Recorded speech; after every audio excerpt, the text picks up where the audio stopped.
خطبہ کے بعد ایک آیت مقدسہ تلاوت کرنے کا شرف حاصل کیا ہے۔ یہ آیت مقدسہ قرآن مجید کے دوسرے پارے کے اندر موجود ہے۔ پروردگار عالم قرآن مجید میں ارشاد فرماتا ہے وَأَتِمُّ الْحَجَّ وَالْعُمْرَةَ لِلَّهِ، یعنی اللہ تعالیٰ کے لیے حج اور عمرے کو پورا کرو۔ کہہ دو مچل کے سبحان اللہ۔ اس آیت مقدسہ میں پروردگار عالم ارشاد فرماتا ہے کہ اگر تمہیں حج کرنا ہو، اگر تمہیں عمرہ کرنا ہو تو دکھاوے کے لیے مت کرنا، ریاکاری کے لیے مت کرنا، دنیا داری کے لیے مت کرنا، بلکہ اگر حج اور عمرہ کرو تو صرف اس نیت سے کرنا کہ اللہ تعالیٰ کی رضا اور خوشنودی حاصل ہو جائے، اس کے محبوب کی رضا اور خوشنودی حاصل ہو جائے۔ اس نیت سے جب تم حج کرو گے، اس نیت سے جب تم عمرہ کرو گے تو پروردگار عالم کی بارگاہ میں تمہارا حج بھی قبول ہو جائے گا، تمہارا عمرہ بھی قبول ہو جائے گا۔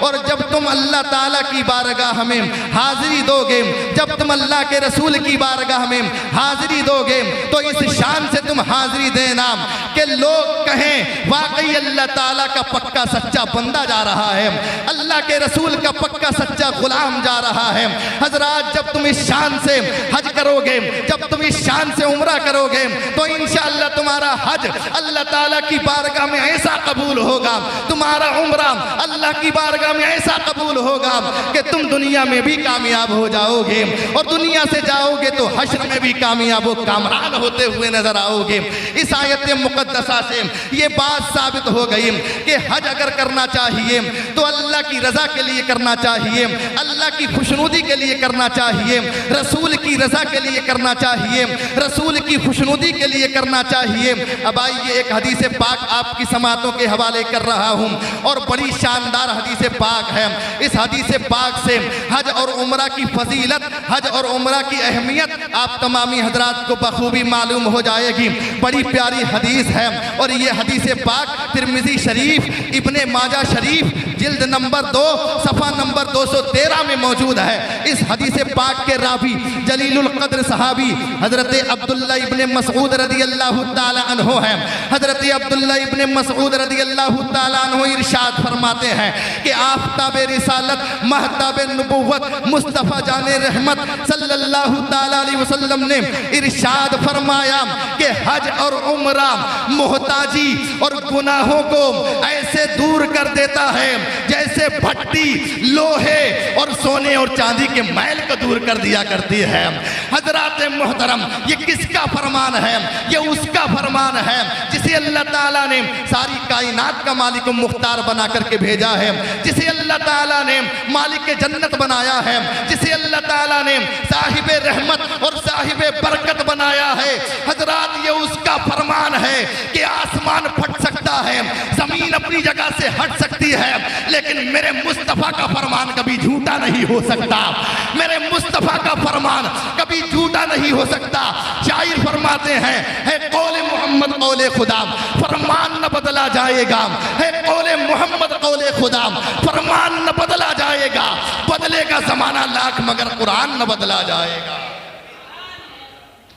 الحمدللہ آج ہمارے احمد علی بھائی اور ان کی زوجہ محترمہ مدینہ منورہ میں حاضری دینے کے لیے جا رہے ہیں اور خانہ کعبہ کی زیارت کرنے کے لیے جا رہے ہیں۔ یہ بڑے خوش نصیب ہیں، یہ بڑی قسمت والے ہیں، یہ بڑی تقدیر والے ہیں۔ شاعر اسلام فرماتے ہیں کہ ناز ہے ہم کو ہم نے یہ عبادت کی ہے، ناز ہے ہم کو ہم نے یہ عبادت کی ہے، چہرے گنبد خضرا کی تلاوت کی ہے، چہرے گنبد خضرا کی تلاوت کی ہے۔ مجھ سے کرنا نہ کبھی تاج محل کی باتیں، مجھ سے کرنا نہ کبھی تاج محل کی باتیں۔ اس شعر کو اپنے ذہن میں رکھیں اور اس شعر کی تشریح ملاحظہ فرمائیں، انشاءاللہ اس کے بعد میں شعر کو مکمل کروں گا۔ حضرات محترم، شاعر اسلام فرماتے ہیں کہ مجھ سے کرنا نہ کبھی تاج محل کی باتیں، اس لیے کہ اس دنیا میں ہر طرح کے لوگ زندگی گزار رہے ہیں، ہر کیٹیگری کے لوگ پائے جاتے ہیں، ہر قسم کے لوگ دیکھنے کو ملتے ہیں۔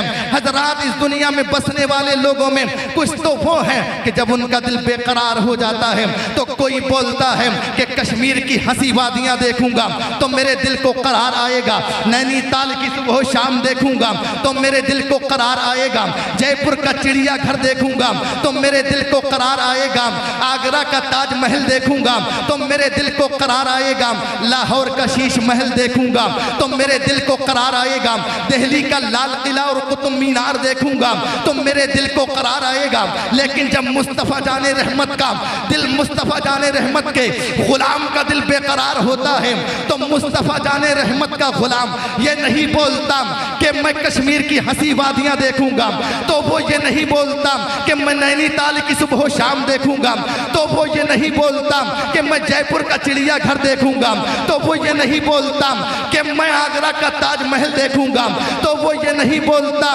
کہ میں لاہور کا شیش محل دیکھوں گا، تو وہ یہ نہیں بولتا کہ میں دہلی کا لال قلعہ اور قطب مینار دیکھوں گا، بلکہ جب مصطفیٰ جان رحمت کے غلام کا دل بے قرار ہوتا ہے تو یہی بولتا ہے نہ کشمیر کی ہنسی وادیاں دیکھوں گا، نہ نینی تال کی صبح و شام دیکھوں گا، نہ آگرہ کا تاج محل دیکھوں گا، نہ لاہور کا شیش محل دیکھوں گا، نہ جے پور کا چڑیا گھر دیکھوں گا، نہ دہلی کا لال قلعہ اور قطب مینار دیکھوں گا، بلکہ میں تو مصطفیٰ کا دیار دیکھوں گا۔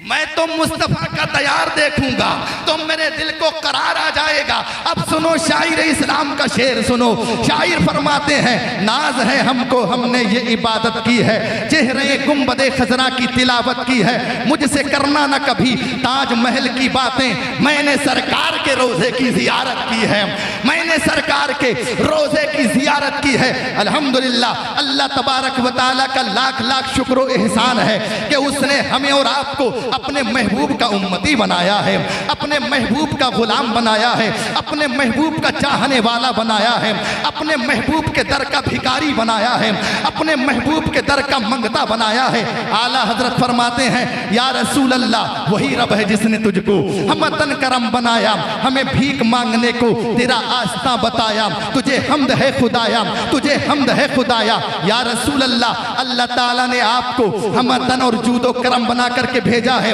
اور ہمیں بھیک مانگنے کے لیے آپ کے آستانے عالیہ پر حاضر ہونے کا حکم فرمایا ہے۔ ہمیں فخر اور ناز ہے کہ ہم آپ کے در کے بھکاری ہیں، ہمیں فخر اور ناز ہے کہ ہم آپ کے در کے منگتے ہیں، ہمیں فخر اور ناز ہے کہ ہم آپ کے در کے گدا ہیں۔ ورنہ اس دنیا میں کچھ ایسے لوگ بھی پائے جاتے ہیں، کوئی کسی تھانے دار کا منگتا ہے، کوئی کسی نمبردار کا منگتا ہے، کوئی کسی جاگیردار کا منگتا ہے، کوئی کسی زمیندار کا منگتا ہے، کوئی کسی زردار کا منگتا ہے، کوئی کسی مالدار کا منگتا ہے، کوئی کسی امیر کا منگتا ہے، کوئی کسی وزیر کا منگتا ہے، کوئی کسی دنیا دار کا منگتا ہے۔ مگر اعلیٰ حضرت فرماتے ہیں احمد رضا کو اپنے مقدر پہ ناز ہے، احمد رضا کسی دنیا دار کا نہیں مدینے کے تاجدار کا منگتا ہے، دونوں عالم کے مالک و مختار کا منگتا ہے۔ اور یہی پیغام بریلی کے تاجدار ہم تمام اہل سنت والجماعت کو دے رہے ہیں، اور ہم غلامان مصطفیٰ سے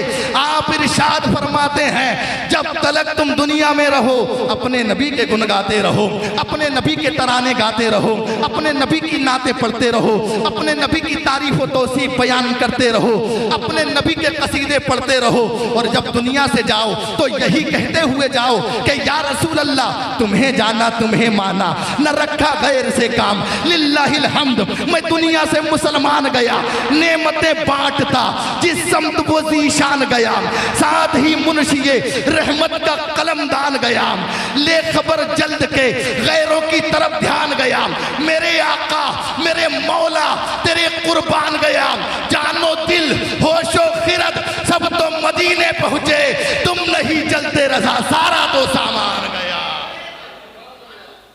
تم نہیں چلتے رضا سارا تو سارا تو سامان گیا، جان و دل ہوش و خرد سب تو مدینے پہنچے، تم نہیں چلتے رضا سارا تو سامان گیا۔ بڑا خوش نصیب مسلمان ہے وہ جسے مدینہ منورہ کی حاضری کی سعادت حاصل ہو جاتی ہے۔ دعا کرو کہ اللہ تعالیٰ ہم سب کو مدینہ منورہ کی حاضری کی توفیق عطا فرمائے، اور جب ہم جائیں تو اس شان کے ساتھ جائیں کہ اونچی آواز میں بولنا تو بہت بڑی بات ہے، ہم وہاں جائیں تو سانس بھی ادب و احترام کے ساتھ لیں، جب ہم وہاں جائیں تو اپنا قدم رکھنا تو بہت بڑی بات ہے، اگر ہم اور آپ سر کے بل چلیں تو کم ہے۔ میرے پیارے سنی مسلمانوں، شاعر فرماتے ہیں سنبھل کر پاؤں رکھنا حاجیو شہر مدینہ میں، سنبھل کر پاؤں رکھنا حاجیو شہر مدینہ میں، کہیں ایسا نہ ہو سارا سفر بیکار ہو جائے، کہیں ایسا نہ ہو سارا سفر بیکار ہو جائے۔ حضرات جب بات مدینہ منورہ میں قدم رکھنے کی آ گئی ہے تو آئیے ایک روایت ملاحظہ کر لیجئے تاکہ آپ کو معلوم ہو جائے کہ مدینہ منورہ کی عظمت و شان کیا ہے، مدینہ منورہ کا مقام و مرتبہ کیا ہے، مدینہ منورہ کی رفعت و بلندی کیا ہے۔ ایک روایت آپ تمامی حضرات کی سماعتوں کے حوالے کر کے میں رخصت ہونا چاہتا ہوں، مچل کے پورا مجمع کہہ دے سبحان اللہ، اور ایک مرتبہ بول دیں یا رسول اللہ۔ حضرات اللہ تعالیٰ کے جلیل القدر پیغمبر ہیں، اللہ تعالیٰ کے جلیل القدر نبی ہیں، جن کی حکومت پوری دنیا پر ہے، جن کی بادشاہت پوری دنیا پر ہے، جن کی حکومت چرندوں پر، جن کی حکومت پرندوں پر، جن کی حکومت درندوں پر، جن کی حکومت ہواؤں پر، جن کی حکومت فضاؤں پر، جن کی حکومت جنات پر، جن کی حکومت انسانات پر، جن کی حکومت نباتات پر، جن کی حکومت جمادات پر، غرض کے جن کی حکومت ساری کائنات پر ہے۔ حضرات جسے ہم اور آپ حضرت سلیمان علیہ السلام کے نام سے جانتے ہیں، حضرت سلیمان علیہ السلام اللہ تعالیٰ کے اس جلیل القدر پیغمبر کا نام ہے، اس جلیل القدر نبی کا نام ہے کہ جس کو اللہ تبارک و تعالیٰ نے پوری دنیا کی حکومت عطا فرمائی، جسے اللہ تبارک و تعالیٰ نے پوری دنیا کی بادشاہت عطا فرمائی، یہی حضرت سلیمان علیہ السلام ہے۔ ایک دن اپنے تخت شاہی پر سوار ہو کر کے آپ پوری دنیا کی سیر کر رہے ہیں، پوری دنیا کی گشت کر رہے ہیں، اور آپ کا تخت شاہی ہواؤں میں اڑتا جا رہا ہے، فضاؤں میں اڑتا جا رہا ہے، اور آپ کے اس تخت پر اس زمانے کے انبیاء کرام، اس زمانے کے علماء کرام، اس زمانے کے اولیاء کرام بھی موجود ہیں، اور آپ کے اس تخت کے کناروں پر جنات کھڑے ہوئے ہیں۔ حضرات حضرت سلیمان علیہ السلام کا تخت بڑی آن بان اور شان کے ساتھ ہواؤں میں اڑتا چلا جا رہا ہے۔ چلتے چلتے جب آپ کا تخت ایک مقام پر پہنچتا ہے تو حضرت سلیمان علیہ السلام نے جب اس مقام کو اپنے ماتھے کی نگاہوں سے ملاحظہ کیا ہے تو آپ نے تخت کو نیچے اترنے کا حکم دیا، اور آپ کے حکم کے مطابق تخت نیچے اتر گیا۔ حضرات جب تخت نیچے اترا تو حضرت سلیمان علیہ السلام نے تمام حاضرین کو حکم دیا کہ سارے لوگ نیچے اتر جاؤ، اور نیچے اترنے کے بعد اس سرزمین کو پیدل چل کے طے کرو، اس سرزمین پر پیدل سفر کرو۔ حضرات آپ کے حکم کے مطابق تمام حاضرین تخت شاہی سے نیچے اتر جاتے ہیں اور اس سرزمین پر پیدل چلنا شروع کر دیتے ہیں، اس میدان کو پیدل سفر کر رہے ہیں، اس میدان کو پیدل طے کر رہے ہیں، یہاں تک کہ حضرت سلیمان علیہ السلام بھی خود بھی اس سرزمین پر پیدل چل رہے ہیں، خود بھی اس سرزمین کا آپ پیدل سفر کر رہے ہیں۔ حضرات جب آپ نے اور آپ کے ساتھیوں نے اس سرزمین کو طے کر لیا، اس سرزمین کا سفر مکمل کر لیا، تب آپ اپنے تخت شاہی پر سوار ہو جاتے ہیں، اور تخت شاہی پر جب آپ سوار ہوئے تو آپ کا تخت شاہی پھر ہواؤں میں اڑنے لگا، پھر فضاؤں میں اڑنے لگا۔ حضرات محترم حضرت سلیمان علیہ السلام سے آپ کے چاہنے والوں میں سے کسی نے پوچھ لیا کہ حضرت بات سمجھ میں نہیں آئی، ابھی تک تو ہمارا تخت جو تھا ہوا میں اڑ رہا تھا، لیکن جیسے ہی یہ زمین آئی ہے اس زمین پر آپ نے تخت کو نیچے اترنے کا حکم دیا ہے اور سب کو پیدل چلنے کا حکم دیا ہے، اور خود بھی آپ پیدل چل رہے ہیں۔ آخر پیدل چلنے کی وجہ کیا ہے؟ آخر اس سرزمین کا ادب و احترام کرنے کی وجہ کیا ہے؟ تو سنو حضرت سلیمان علیہ السلام کا جواب سنو۔ حضرت سلیمان علیہ السلام ارشاد فرماتے ہیں کیا تمہیں معلوم نہیں ہے یہ سرزمین جو تم دیکھ رہے ہو، جو ابھی جنگل نظر آ رہی ہے، جہاں پر نہ کوئی آبادی ہے نہ کوئی شہر موجود ہے، لیکن میری نگاہ نبوت دیکھ رہی ہے کہ ایک وقت ایسا آئے گا یہاں پر ایک شہر آباد ہوگا، یہاں پر ایک بستی آباد ہوگی، اور اسی شہر کو لوگ مدینہ منورہ کے نام سے جانیں گے، اسی شہر کو مدینے کے نام سے یاد کیا جائے گا۔ حضرات محترم، حضرت سلیمان علیہ السلام ارشاد فرماتے ہیں اسی سرزمین پر اللہ تبارک و تعالیٰ کے آخری پیغمبر اپنی زندگی کا آخری زمانہ گزاریں گے، اور اسی سرزمین پر ان کا وصال با کمال ہوگا، اور اسی سرزمین پر انہیں مدفون کیا جائے گا، اور اسی سرزمین پر انہیں دفن کیا جائے گا۔ حضرات سلیمان علیہ السلام نے اپنے جانثاروں سے فرمایا تھا کہ جس جگہ پر اس نبی کو دفن کیا جائے گا وہ جگہ کعبہ سے بھی افضل ہوگی، وہ جگہ عرش اعظم سے بھی افضل ہوگی، وہ جگہ بیت المقدس سے بھی افضل ہوگی۔ حضرات اب مجھے کہہ لینے دیا جائے، حضرت سلیمان علیہ السلام نے ہمارے نبی کی آمد سے 1000 سال پہلے یہ بتا دیا اور ہمیں اور آپ کو یہ پیغام دے دیا کہ اس سرزمین پر آخری نبی تشریف لائیں گے اور انہیں اس سرزمین پر دفن کیا جائے گا، اور اس سرزمین کو مدینہ منورہ کے نام سے یاد کیا جائے گا۔ جب حضرت سلیمان علیہ السلام مدینہ منورہ کا اتنا ادب و احترام کر رہے ہیں تو پھر ہم غلامان مصطفیٰ کو کتنا احترام کرنا چاہیے، ہم غلامان مصطفیٰ کو کتنا ادب کرنا چاہیے۔ اگر اس سرزمین پر ہم اور آپ سر کے بل چلیں تو کم ہے۔ اعلیٰ حضرت نے ہمیں اور آپ کو ذہن دیا ہے۔ اعلیٰ حضرت فرماتے ہیں مدینہ منورہ کی بات کرتے ہو، مدینہ کی سرزمین تو وہ سرزمین ہے کہ حرم کی زمین اور قدم رکھ کے چلنا، حرم کی زمین اور قدم رکھ کے چلنا، ارے سر کا موقع ہے او جانے والے مدینہ کے خطے خدا تجھ کو رکھیں، غریبوں فقیروں کے ٹھہرانے والے چمک تجھ سے پاتے ہیں، سب پانے والے میرا دل بھی چمکا دے چمکانے والے، میرا دل بھی چمکا دے چمکانے والے۔ یہ ہے مدینہ منورہ کی،